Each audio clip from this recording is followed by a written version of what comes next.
নমস্কার, আপনারা দেখছেন টিভি9 বাংলা। আমি কমলেশ। গরম সব জায়গাতেই গরম, দক্ষিণবঙ্গ জুড়ে গরম, কোথাও শুকনো গরম আর কোথাও ভ্যাপসা গরম, এই যা পার্থক্য। এমনিতে তাপপ্রবাহ বলতে আমরা যেটা বুঝি, সর্বোচ্চ তাপমাত্রা 40 ডিগ্রি ওপরে হতে হবে এবং স্বাভাবিকের থেকে 5 ডিগ্রি ওপরে হতে হবে। গতকালের যে সর্বোচ্চ তাপমাত্রা তাতে সে অর্থে মানে সরকারিভাবে শর্ত পূরণ কোথাওই হয়নি, কিন্তু তাপমাত্রা 40 ডিগ্রি ওপরে রয়েছে, মানে তাপপ্রবাহের পরিস্থিতি পশ্চিমাঞ্চলে রয়েছে। পানাগড়, পুরুলিয়া, বীরভূমের সিউড়ি, 3 জায়গায় তাপমাত্রা দেখছিলাম 40 ডিগ্রি ওপরে। 5 ডিগ্রি না হলেও স্বাভাবিকের থেকে 4 ডিগ্রি ওপরে রয়েছে তাপমাত্রা। আজ এবং আগামীকাল এই দুটো দিন দক্ষিণবঙ্গের একাধিক জেলায়, দক্ষিণবঙ্গের অনেকগুলো জেলা, পশ্চিমের জেলা, তার সঙ্গে উপকূলের জেলাগুলোতেও তাপপ্রবাহের সতর্কতা রয়েছে। মানে উত্তর 24 পরগনা, দক্ষিণ 24 পরগনার মতো জেলাতেও তাপপ্রবাহের সতর্কতা, অর্থাৎ তাপমাত্রা 40 ডিগ্রি ওপরে উঠতে পারে এবং সর্বোচ্চ তাপমাত্রা স্বাভাবিকের থেকে অন্তত 5 ডিগ্রি ওপরে উঠে যেতে পারে। দক্ষিণবঙ্গের একাধিক জেলায় আজ এবং আগামীকাল দুদিনই তাপপ্রবাহের সতর্কতা থাকছে। এবং যেখানে তাপপ্রবাহ হয়তো থাকবে না, যেমন ধরুন কলকাতা, গতকালের তাপমাত্রা 36 ডিগ্রি আশপাশে রয়েছে, কিন্তু গরম কি কমেছে? কমেনি।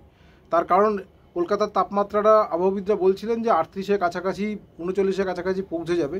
এই যে তাপমাত্রাটা 36-এ থেকে গেল, তার অন্যতম কারণ হচ্ছে মাঝে মধ্যে একটু জলীয় বাষ্প ঢুকছে, একটু হালকা মেঘলা আকাশ, মানে আংশিক মেঘলা থাকছে, এতে রোদটা আটকে যাচ্ছে, ফলে তাপমাত্রাটা বাড়তে পারছে না। কিন্তু ভ্যাপসা গরম, জলীয় বাষ্প থেকে যাওয়ায়, বৃষ্টি যেহেতু হয়নি, ফলে ভ্যাপসা গরম, মানে প্যাচে গরম, আরও বেশি যেন কষ্ট হচ্ছে, অস্বস্তিকর পরিবেশ এটা থাকছে। তবে এই যে টানা গরম চলছে, আবহাওয়াবিদরা বলছেন স্বস্তিও আছে সামনে।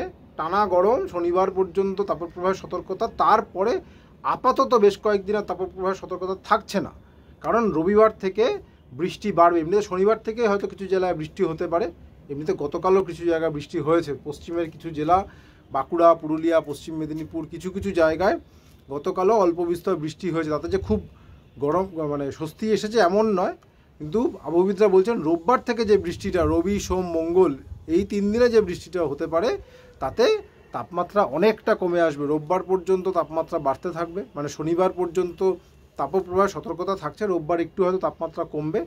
রোববারের যে বৃষ্টিটা হবে তাতে আরও অন্তত 3 থেকে 4 ডিগ্রি তাপমাত্রা কমার একটা সম্ভাবনা তৈরি হচ্ছে, অর্থাৎ সামনে খানিকটা হলেও স্বস্তি মেলার একটা ইঙ্গিত প্রকৃতি দিচ্ছে। কেন? আবহাওয়াবিদরা যেটা বলছেন, বাংলাদেশের ওপর একটা, বাংলাদেশের উত্তর দিকে একটা ঘূর্ণাবর্ত রয়েছে, তার সঙ্গে আসামের উপরেও একটা ঘূর্ণাবর্ত রয়েছে। এর প্রভাবে উত্তরবঙ্গের জেলাগুলোতে রোজই কম বেশি ঝড় বৃষ্টি হবে, বিশেষ করে দার্জিলিং, কালিম্পং, জলপাইগুড়ি, কোচবিহার, আলিপুরদুয়ার, এই জেলাগুলোতে রোজই হালকা থেকে মাঝারি বৃষ্টি, আর কোথাও কোথাও একটু দমকা বাতাস, ঘন্টায় 30 থেকে 40 কিলোমিটার বেগে দমকা বাতাস বইতে পারে। রোববার থেকে এর অনেকটা প্রভাব দক্ষিণবঙ্গেও পড়বে। দক্ষিণবঙ্গের জেলাগুলোতে সবকটা জেলাতেই হলুদ সতর্কতা, হালকা থেকে মাঝারি বৃষ্টি এবং 30 থেকে 40 কিলোমিটার, কোথাও 40 থেকে 50 কিলোমিটার বেগে ঝোড়ো বাতাস বইতে পারে। এই বৃষ্টিটা হলে পরেই তাপমাত্রা বেশ খানিকটা কমে যাবে এবং মোটামুটি রবি, সোম, মঙ্গল এই সময়টা তাপমাত্রাটা স্বাভাবিকের কাছে চলে আসবে, অর্থাৎ গরম খানিকটা কমবে। হয়তো তাপের থেকে রেহাই পাবো, কিন্তু এই দেখুন জলীয় বাষ্প ঢুকলেই এই যে অস্বস্তিকর গরম, মানে ভ্যাপসা গরম, এইটা থাকবে, এটা চট করে চলে যাবে না। আর এই যে স্বস্তির কথা বলছি, এটা সাময়িক স্বস্তি অবশ্যই, কারণ আমরা সবে এপ্রিল মাসে ঢুকেছি, এরপরে মে মাস রয়েছে, জুন, যতক্ষণ না বর্ষা আসছে, ফলে তাপের দাপট আবার আমাদের সইতে হবে। আবহাওয়াবিদরা যেটা বলছেন যে সম্ভবত চৈত্রের শেষে আরও এক দফায় রোদের তেজ ভয়ানক জায়গায় পৌঁছতে পারে। যাই হোক, আপাতত এটাই বলার যে কাল পরশু এই দুদিন, মানে আজকাল পরশু এই 3 দিন গরম সইতে হবে। কাল পরশু গরম আরও বাড়বে, তাপপ্রবাহের সতর্কতা থাকছে শনিবার পর্যন্ত। রোববার থেকে তাপপ্রবাহের সতর্কতা তুলে নেওয়া হয়েছে, রোববার কোনো তাপপ্রবাহের সতর্কতা কোনো জেলাতেই নেই।